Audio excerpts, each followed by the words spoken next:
சிப்பிக்காலனுங்க கொஞ்சம் பெருசு பெருசாக இருக்குங்க. நல்லா கிள்ளி சிறுசாக பண்ணிங்க குழம்பு வச்சிங்கன்னா நாட்டுக்கோழி குழம்பாட்டு இருக்குங்க.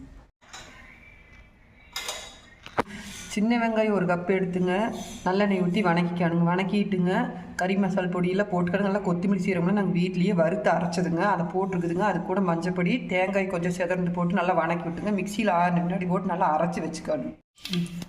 அதுக்கப்புறம் கடுகு பொறுத்து வச்சுங்க.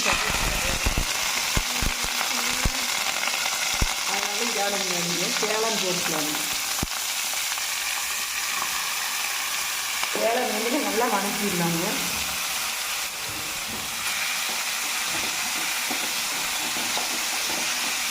இது வந்து வெங்காயம் எல்லாம் வணங்கி எல்லாம் எடுத்து வச்சுங்களுக்கு. இது ஆயிடுச்சு, மிக்சியில் போடுறேங்க. அரைச்சி போடிங்கிறனாலங்க போடுறப்ப பார்த்தீங்கன்னா நல்ல மணமாக இருக்குங்க. அரைச்சதை வந்துங்க கேளை நல்லா வணங்கிடுச்சுங்க. அதுக்குள்ளே வந்து ஊற்றுறேங்க.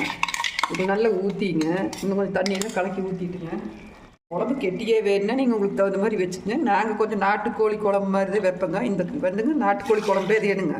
சைவம் சாப்பிட்றவங்களே இதை சாப்பிட்லாங்க. இது வந்து நல்லா வச்சுங்க. நல்லா சாப்பாடு செஞ்சு சுடு சாப்பாடு செஞ்சு சாப்பாட்டிங்கன்னு வச்சுக்கோங்க. நாட்டுக்கோழி குழம்பு தோற்று போயிடானுங்க. கொஞ்சம் நார்மலாக குழம்பாட்ட வேணுங்கிற நாங்கள் கரெக்டாக இது பண்ணிவிட்டுங்க. உப்பு போடணுங்க. தேவையான அளவு உப்பு போட்டுக்கலாங்க. வந்துங்க நல்லா நான் தண்ணி ஊற்றி நல்லா இது பண்ணிட்டுங்க. இப்படி மூடி வச்சுருவேங்க. நல்லா ஒரு கொதி வந்த பின்னாடிங்க கொத்தமல்லி தூவி இறக்கி வச்சுருவேங்க. நீங்களும் ஒரு டைம் வீட்டுக்கு ட்ரை பண்ணி பாருங்க. குழம்பு நல்லா கொதிச்சுட்டு இருக்குதுங்க. இதுக்குள்ளே வந்துங்க கொத்தமல்லி தழை போட்டு இறக்கிடலாங்க.